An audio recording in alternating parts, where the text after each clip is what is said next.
ડેડિયાપાડાના ધારાસભ્ય ચૈતર વસાવાને 7 વર્ષની જે કેદની સજા થઈ છે અને હાલ તેઓ જેલમાં બંધ છે, ત્યારે આમ આદમી પાર્ટીએ પણ હવે કાયદાકીય લડત ચલાવવાની શરૂઆત કરી છે। આ વકીલોની ફોજ તેમના દ્વારા ઉતારવામાં આવી છે। હવે કઈ રીતની લડત રહેવાની છે, વિગતે વાત કરીએ। નમસ્કાર મિત્રો, હું લઈને આવી છું તમારા માટે એક એવી સુંદર તક જે તમારા ટેલેન્ટને નવી ઓળખ અને એક નવી દિશા આપી શકે છે। તમારા અંદર રહેલી અદ્ભુત કળા, સુંદર અવાજ અને અનોખી પ્રતિભાને હવે દુનિયા સામે રજૂ કરવાનો સમય આવી ગયો છે।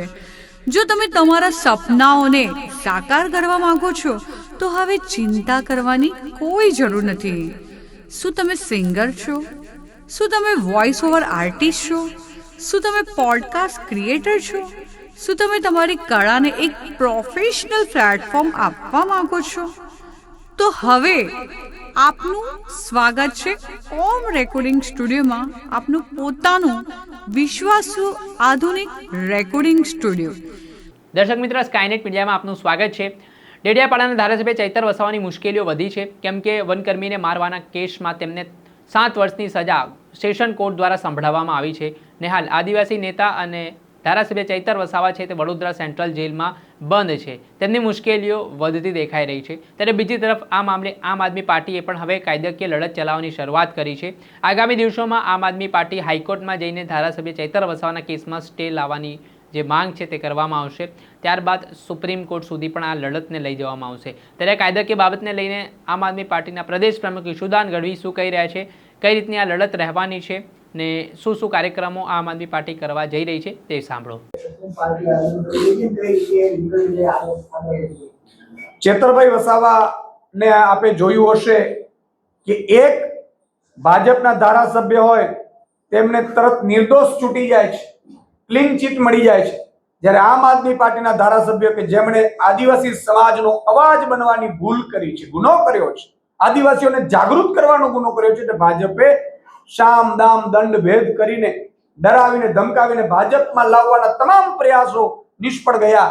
ત્યારે એમના ઉપર ડે ટુ ડે કેસ ચલાવડાવીને 7 વર્ષની સજા જે આપી છે ચેતરભાઈ વસાવાને, જેને લઈને સમગ્ર આદિવાસી સમાજના યુવાનો, મહિલાઓ, માતા બેન, દીકરીઓમાં તો વિરોધ છે જ ભાજપને લઈને, પણ આખા ગુજરાતમાં એનો વિરોધ છે, જેને લઈને આમ આદમી પાર્ટીએ નક્કી કર્યું છે અમે 26 તારીખે તમામ જિલ્લાઓમાં આઈ સપોર્ટ ચેતર વસાવા કરીને એક માર્ચ કાઢવાના છીએ। પછી 28 તારીખે પણ એક કાર્યક્રમ છે અને 30 તારીખે પણ અમે કાર્યક્રમ આયોજિત કર્યું છે એમના, જેમાં વિધાનસભા વાઇઝ અને જિલ્લા પંચાયત વાઇઝ 1000 જેટલી નાની મોટી મીટિંગો કરીને ચેતરભાઈ વસાવાના સમર્થનમાં સાઇન કેમ્પેન પણ અમે કરીશું અને લોકોને જાગૃત કરીશું કે કઈ રીતે આદિવાસી સમાજનો અવાજ, એક ગરીબ ખેડૂત આદિવાસી માટે લડનાર ધારાસભ્યને ભાજપે ખોટા કેસમાં ફસાવીને એને 7 વર્ષની જેલની સજા કરાવડાવી છે।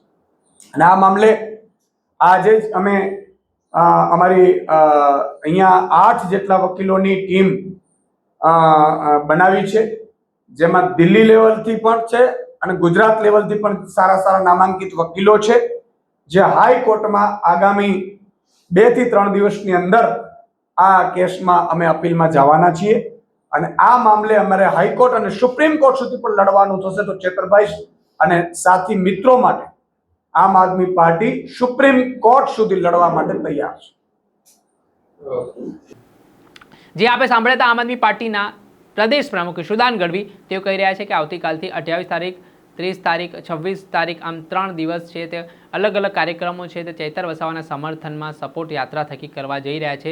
આઈ સપોર્ટ ચૈતર વસાવા તે પ્રકારના બેનરો સાથે અલગ અલગ જિલ્લાઓમાં પ્રદર્શન પણ થવાના છે। હવે જોવાનું રહ્યું કે કઈ રીતની પરિસ્થિતિ છે તે નિર્માણ પામે છે। દર્શક મિત્રો, આવા જ વિડીયો જોવા માટે તમારી સ્કાયનેટ મીડિયા જોતા રહો।